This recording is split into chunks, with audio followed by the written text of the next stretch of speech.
सभी प्रतियोगी परीक्षाओं के लिए इम्पोर्टेंट करंट अफेयर्स देखते हैं। 6 जनवरी 2026 का आपकी पाठशाला द्वारा।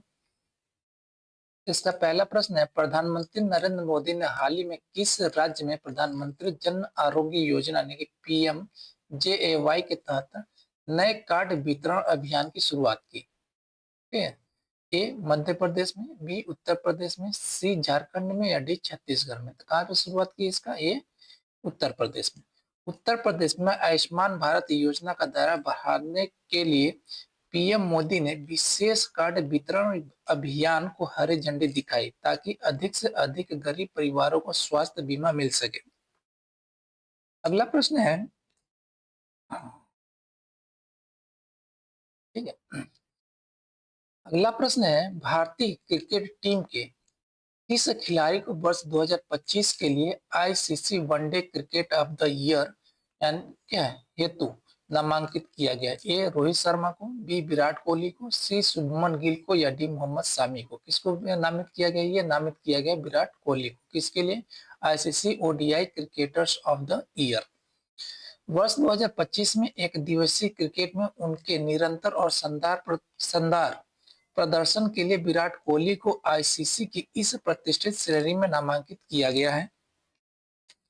अगला प्रश्न है, 5 जनवरी 2026 को भारत के किस पूर्व मुख्यमंत्री और दिग्गज नेता की पुण्यतिथि मनाई गई जिन्हें गरीबों का मसीहा कहा जाता है? ए कर्पूरी ठाकुर, बी मुलायम सिंह यादव, सी कल्याण सिंह या डी शीला दीक्षित की? किसकी मनाई गई जयंती 5 जनवरी को? मनाई गई कर्पूरी ठाकुर की। बिहार के पूर्व मुख्यमंत्री जननायक कर्पूरी ठाकुर की पुण्यतिथि पर देश भर में उन्हें श्रद्धांजलि दी गई। उन्हें सामाजिक न्याय और पिछड़े वर्गों के उत्थान के लिए याद किया जाता है। अगला प्रश्न, हाल ही में किस अंतरिक्ष एजेंसी ने चंद्रमा के दक्षिणी ध्रुव पर बर्फ की खोज के लिए वाइपर मिशन की अगली चरण की घोषणा की? ए इसरो, बी नासा, सी रास्कास्मास या डी जाक्सा? कौन है? नासा ने। नासा ने वाइपर मिशन की अगली चरण की घोषणा की है। नासा का वाइपर यानी कि volatiles investigating power polar exploration rover चंद्रमा पर पानी की बर्फ का नक्शा बनाने के लिए एक महत्वपूर्ण रोवर मिशन है जिसके डेटा का विश्लेषण हाल ही में क्या है, ठीक है, हाल ही में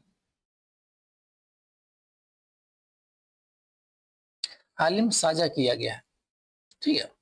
अगला प्रश्न है, भारत की पहली महिला सैन्य पुलिस यानी ह्यूमन मिलिट्री पुलिस की टुकड़ी ने हाल ही में किस स्थान पर अपना संयुक्त अभ्यास पूरा किया? ए लेह में, बी जैसलमेर में, सी पिथौरागढ़ या डी रानीखेत में? कहाँ पे शुरू किया था, संयुक्त अभ्यास किया था? ये लेह में।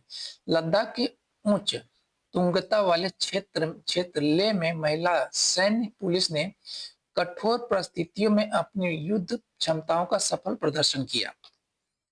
अगला प्रश्न है, मुरलीधरन जिनका हाल ही में निधन हो गया किस क्षेत्र से संबंधित व्यक्ति थे? ए राजनीति से, बी क्रिकेट यानी खेल से, सी शास्त्रीय संगीत से या डी अंतरिक्ष विज्ञान से? किससे संबंधित है? शास्त्रीय संगीत से। प्रसिद्ध कर्नाटक शास्त्रीय संगीतकार मुरलीधरन का निधन हो गया। उन्हें संगीत की दुनिया में उनके योगदान के लिए कई पुरस्कारों से नवाजा गया था। अगला प्रश्न है, केंद्र सरकार ने हाल ही में राष्ट्रीय शिक्षा नीति 2020 के तहत किस नई भाषा को शास्त्रीय भाषा यानी क्लासिकल लैंग्वेज का दर्जा देने की प्रक्रिया शुरू की? ए मैथिली, बी अवधी, सी मराठी या डी पाली और प्राकृत? तो किसको दिया शास्त्रीय भाषा? ये पाली और प्राकृत को। केंद्र सरकार ने पाली, प्राकृत और असमिया जैसी भाषाओं को शास्त्रीय भाषा का दर्जा देने की ऐतिहासिक घोषणा की अमली जामा पहनाना शुरू किया है।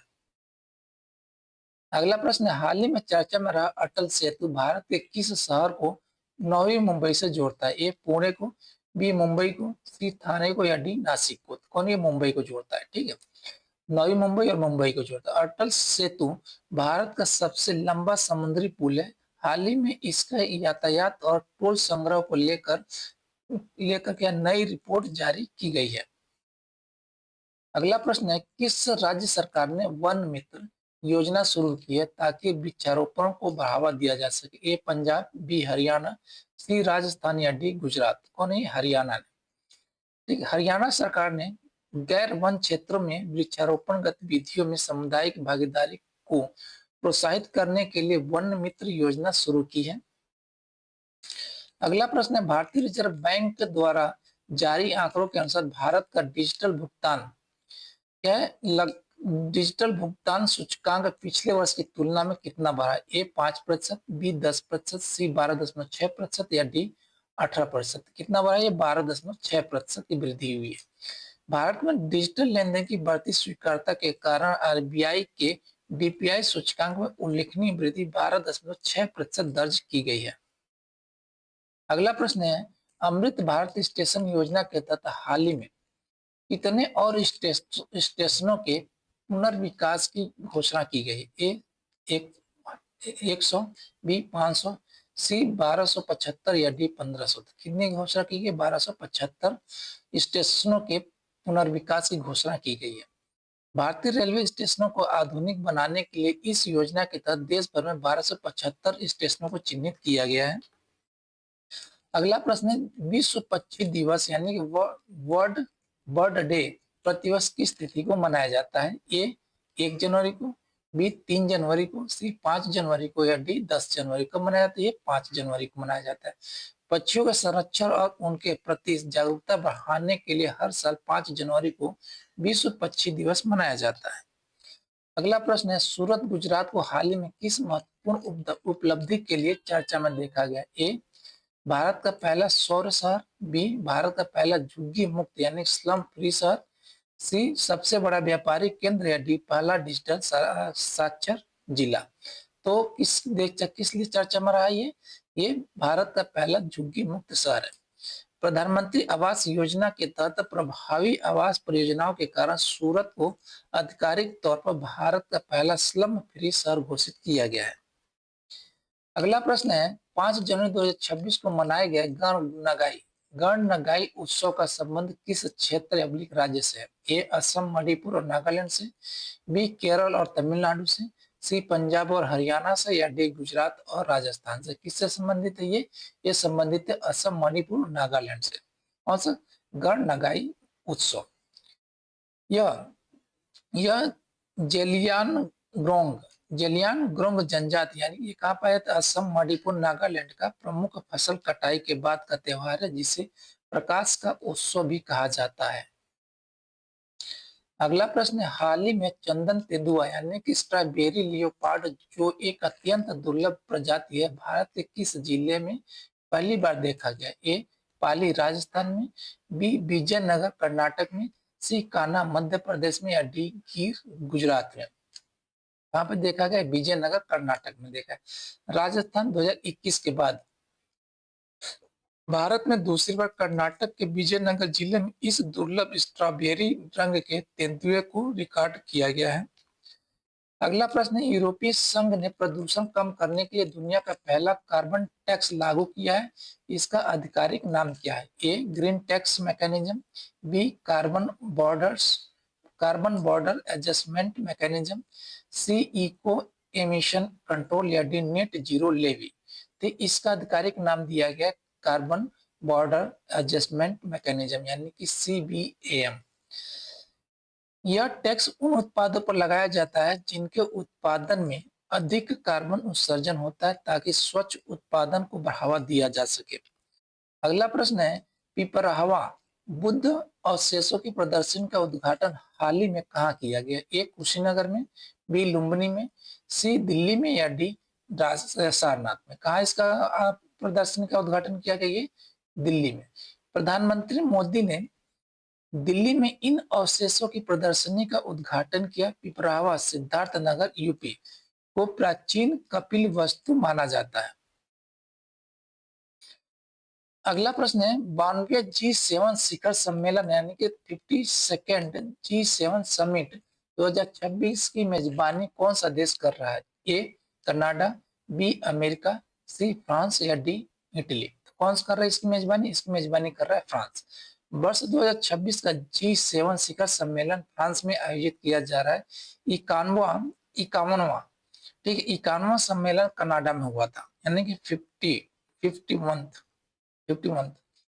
ठीक है। हाल ही में स्वचालन ट्रेन सुरक्षा प्रणाली यानी कि एटीपी कवच 4.0 का सफल परीक्षण किस सेक्शन में किया गया? ए दिल्ली मेरठ, बी बड़ोदरा अहमदाबाद, सी मुंबई पुणे या डी हावड़ा पुरी। तो ये सेक्शन है, ये बड़ोदरा अहमदाबाद सेक्शन में किया गया इसका कवच 4.0 का। गुजरात के बाजवा यानी कि बड़ोदरा से अहमदाबाद के बीच 96 किलोमीटर लंबे सेक्शन में रेलवे की आधुनिक सुरक्षा प्रणाली कवच 4.0 को सफलतापूर्वक शुरू किया गया।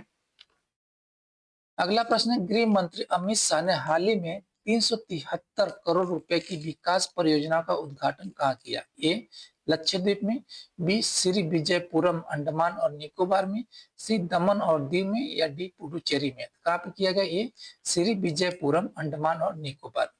इसमें एकीकृत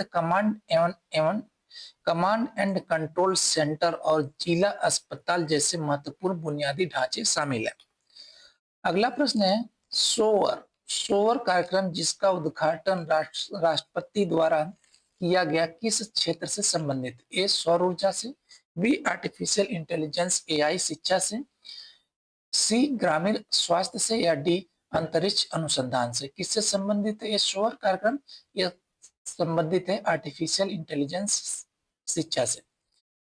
स्किलिंग फॉर एआई रेडिनेस, इस कार्यक्रम का उद्देश्य स्कूली शिक्षा में एआई को एकीकृत करना है। अगला प्रश्न है, जल्लीकट्टू महोत्सव 2026 का आयोजन तमिलनाडु के किस जिले में शुरू हुआ? ए मदुरई में, बी पुडुकोट्टई में, सी तंजावुर में या डी सलेम में। कहाँ पे शुरू हुआ? ये पुडुकोट्टई में इसका शुरू हुआ है। इसका जल्लीकट्टू महोत्सव 2026 का आयोजन हुआ है। पोंगल के अवसर पर आयोजित होने वाला यह पारंपरिक सांडों को बस में करने वाला खेल पुडुकोट्टई जिले से शुरू हुआ। अगला प्रश्न है, भारत के किस द्वीप पर सीडीएस अनिल चौहान ने भारतीय वायुसेना के एक नौसैनिक अड्डे का उद्घाटन किया? ए बैरन द्वीप पर, बी निकोबार द्वीप पर, कार निकोबार द्वीप पर, सी माजुली द्वीप पर या डी दीव द्वीप पर। तो कहाँ पे इसका उद्घाटन किया गया? ये उद्घाटन किया कार निकोबार द्वीप पर। ठीक है, नौसैनिक अड्डा का उद्घाटन किया गया। मलक्का जलडमरू की निगरानी और राजनीतिक सुरक्षा के उद्देश्य से इस आधार का विस्तार किया गया है। ठीक है, थैंक यू जी, धन्यवाद।